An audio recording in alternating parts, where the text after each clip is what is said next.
Working on my boat. This is a Cheetah 166, 16.5 foot. It ain't been started, I think, in 11 years.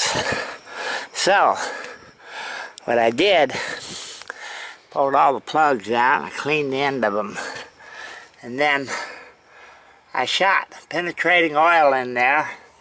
So they're in the cylinders that'll go around the cylinder, your oil rings, well, your compression rings, and then your oil rings. I shot some into the manual fuel pump, and I shot some back here on any pulleys that are going to move. And I could put a battery in it, got it charged up, and I don't know, I'm going to test it right now. If it blows up, this was my last testimony. Alright, hide behind my vacuum right here. What good protection. Let's see. I don't know. Oh, gauges are working.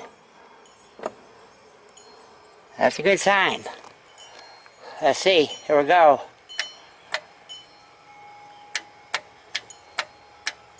Just clicking. I got to get on that.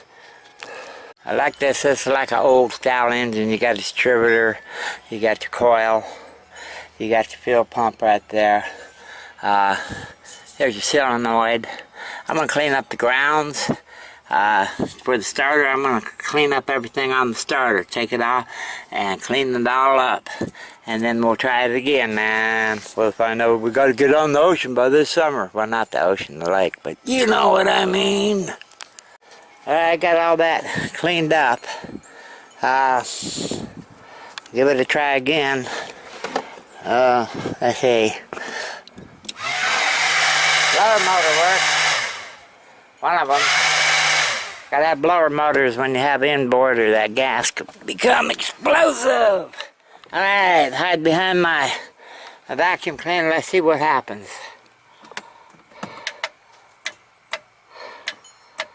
Nope. Let me try a little bit more. I might have to turn that crank by hand. Found out why it was clicking. The starter, that's my old starter right there. I just threw it overboard. Hey man, like that boat talk, overboard. And I took the other starter off my other boat, my other Cheetah 166. And I just tested it, and it works great. So I lubed it up really good. But I want to show you another thing about, look at the carb. I don't know how good you can see it, but it is dirty.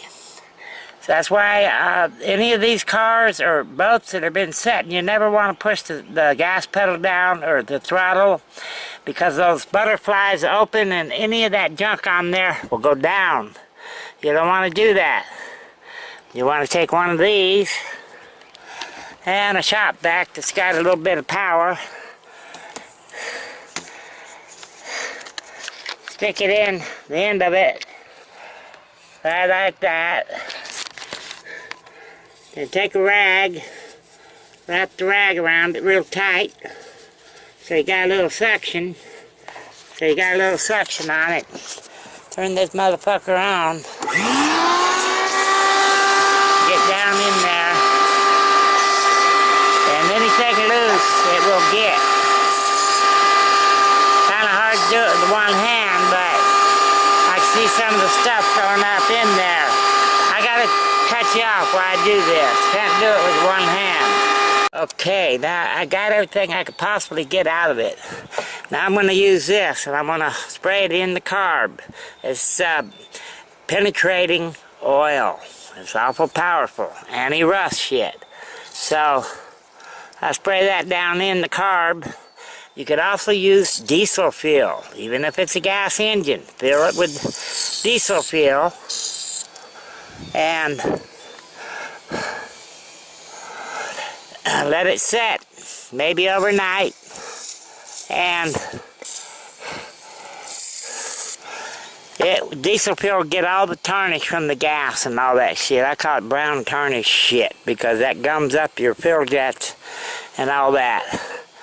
But let it set for a minute, then I'm going to vacuum out any of the excess penetrating oil I just put in it. Okay, I'm letting the the carb soak for a while with that penetrating oil in it. And then I put some more down here in each piston. And then I put on the starter. I'm sorry I jumped the gun, but there's a bolt here. There's 3 of them, and they're 9/16. You have one here. You have one right under there. Then one under the other side, right where that hole is. See that hole? You can shoot like WD-40 down there to break it loose, or penetrating oil. But there's one right under there. And then it just pulls right out. But I just loosen this one, leave it, then get these bolts, and that way it helps hold it up. Then you reach over with your hand, just undo that and pull the thing out. Anyways, I'll get back to you. Okay, I got it all wired back up. This one right here, this is your starter wire.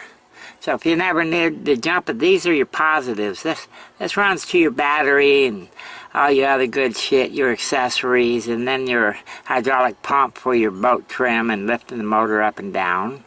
But if you never need to jump it, you would go from here to there with a screwdriver, and that should jump and bypass the solenoid. But I'll get back to you.